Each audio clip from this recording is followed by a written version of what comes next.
Гласот на Америка на македонски. Преку една деценија вашиот прозорец кон САД. А сега, директно од студиото во Вашингтон, Добро вечер. Ова е ТВ журналот Newsflash на Гласот на Америка на македонски. Со вас во наредните 8 минути ќе биде Ведран Андоновски. Поречи се едногодишна пауза, денес во Њу Јорк продолжуваат преговорите за спорот околу името меѓу Македонија и Грција. Таму се наоѓа колегата Јане Бојаджиевски. Јане, кои се очекувањата на главните чинители пред средбата? Ведран, добар ден од Њу Јорк. Од канцеларијата на специјалниот пратеник на генералниот секретар, медијаторот Метју Нимиц, јавува дека целта на неформалната средба со преговарачите од двете страни е да се презентираат позициите на обете влади. Меѓутоа и да се изнедат областите каде што може да се напредува во процесот за пронаоѓање брзо решение за името. Ако се толкуваат извештаите во медиумите кај двете страни, има минимални очекувања за состанокот во канцеларијата на медијаторот Метју Нимиц. Македонскиот преговарач, амбасадорот Зоран Јолевски, за Гласот на Америка изјави дека по извршените консултации со државниот врв ги добил потребните насоки за текот на разговорите, но не обелодени какви инструкции добил за средбата со Нимиц. Грција очекува конструктивна средба на преговарачите со Нимиц во Њу Јорк. Грчкиот представник Василакис е во постојани контакти и средби со министерот Друцас, па затоа во пресред на денешната средба немало никакви конкретни консултации. Пренесуваат медиумите во Грција кои речиси и не се заинтересирани за новата средба. Последните средби на медијаторот со двата преговарачи беа лани кога Нимиц ги посети Скопје и Атина. Во септември минатата година тој на маргините на Генералното собрание на Обединетите нации се сретна со македонскиот и грчкиот државен врв.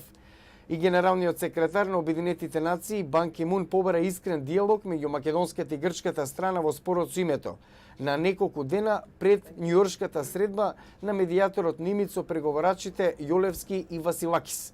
По средбата со германскиот претседател Кристијан Вулф, првиот човек на светската организација не одговори директно дали Нимиц ќе излезе со нов предлог во спорот со името.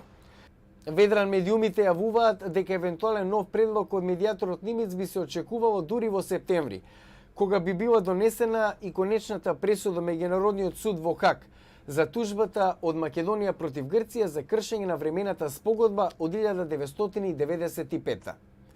Јане Бојаджиевски, Глас на Америка на македонски, Њу Јорк. Соединетите Американски држави бараат египетската влада да реагира на барањата на опозиционите групи, да го повлече законот за вонредни состојби што дозволува притвор без обвинение и да овозможи пошироко учество во разговорите за транзицијата. Подпредседателот Џо Бајден ова преку телефон му го порачал на египетскиот колега Омар Сулейман, јави Белата куќа. Генералниот секретар на Обединетите нации Бан Ки Мун повика сите чинители да се воздржат од насилство за да дојде до нормална и мирна транзиција. Командантот на НАТО силите во Авганистан годинава очекува пораст на насилството, бидејќи неговите единици презеле контрола во области што му значат на Талебан. Во интервју за телевизијата на НАТО, американскиот генерал Дейвид Петреус рече дека Талебан го губи здивот во некои клучни области и дека е принуден да возврати. НАТО зададе рок до 2014 афганистанските сили да преземат целосна контрола за безбедноста во земјата. Акциите на Toyota се во пораст по објавувањето на резултатите на американската истрага дека електронските дефекти не се причина за проблемите со ненадејно забрзување на возилата на овој најголем автомобилски производител во светот. Компанијата поради тие проблеми мораше да повлече 12 милиони возила од 2009 наваму. Истрагата во која учествува и представници на НАСА утврди дека забрзувањето се должи на механички проблеми, како заглавување на педалата за газ, например. А во САД, во мода, разобавувањето без хируршки нож. Две нови процедури ветуваат безболни резултати. Првата, наречена Зелтик, цели на масните наслаги. Со направа слична на првосмукалка се замрзнуваат наслагите, пошто масните клетки наводно умираат во рок од 6 до 8 недели. Втората, наречена Термич, користи радиобранови што ја потикнуваат кожата да произведува повеќе колаген и да изгледа помлада, позатегната. Единствената болка е врз паричникот. Првата процедура чини од 750, а втората од $1000 нагоре. Во продолжение на Newsflash, најцврсти докази досега дека озонскиот смог, вид на воздушно загадување типично за големите градови, представува голема здравствена закана. Ново истражување утврди дека и во мали количини озонот го зголемува ризикот од астма, а заедно со другите загадувачи придонесува за срцеви и мозочни удари.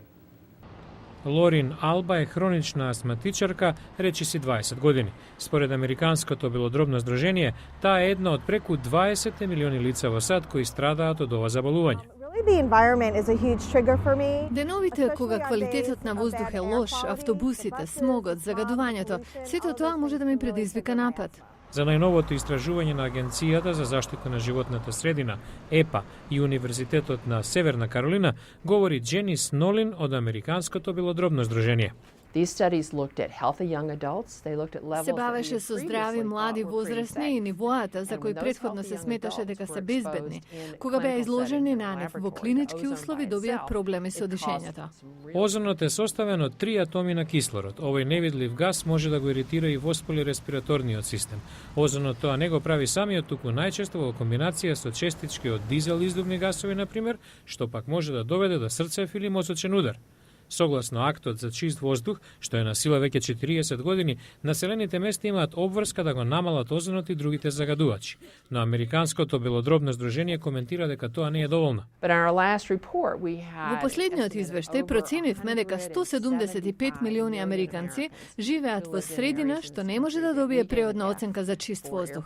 Во истражувањето како најризични групи се наведуваат децата, постарите лица, белодробните болни, но и оние кои работат или пак вежбаат на отворено.